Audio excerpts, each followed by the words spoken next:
SNC films Kumar नवीन की प्रस्तुति।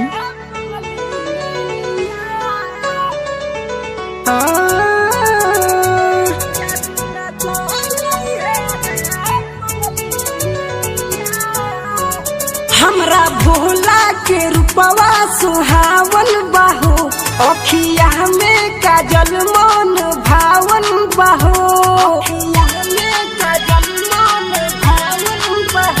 हमरा भोला के रूपवा सुहावन बाहो, अखिया में काजल मन भावन बाहो।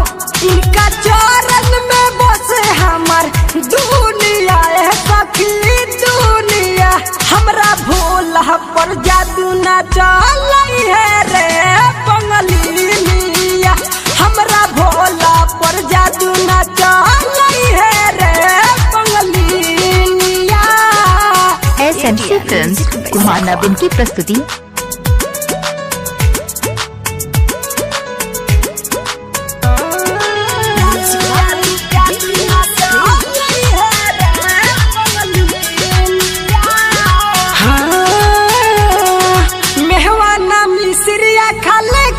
रोज भांग हो जाटा में सजा के राखस अपन उचहन हो। जाटा में सजा के राखस अपन उचहन हो, अपन उचहन हो। हाँ तीनों त्रिलोक का राजा हाँ राजा इहे हो राजा।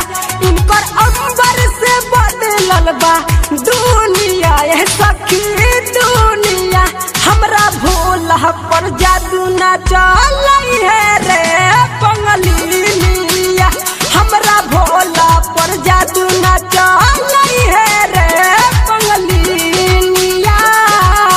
बाई बोलू ऐश्वर्या। एसएनसी फिल्म्स कुमार नवीन की प्रस्तुति।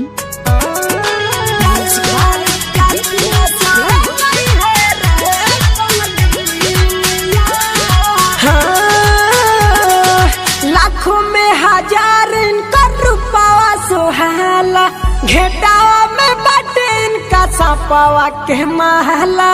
घेटावा में बाटे इनका सपावा के महला, सपावा के महला।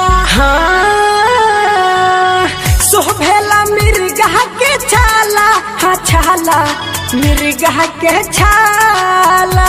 राकेश किस मोहन का है और भानिया यह सखी भानिया। हमरा भोला पर जादू ना चलई है रे पंगलिनिया। हमरा भोला पर जादू ना चलई है रे पंगलिनिया। हमरा भोला के रूपवा सुहावन बाहो, अखिया में काजल मन भावन बाहो। इनका चरण में बसे हमार दुनिया है सखी दुनिया। हमरा भोला पर जादू ना चलई है रे पंगलिनिया। हमरा भोला पर जादू ना चलई है रे पंगलिनिया। एसएनसी फिल्म्स कुमार नवीन की प्रस्तुति।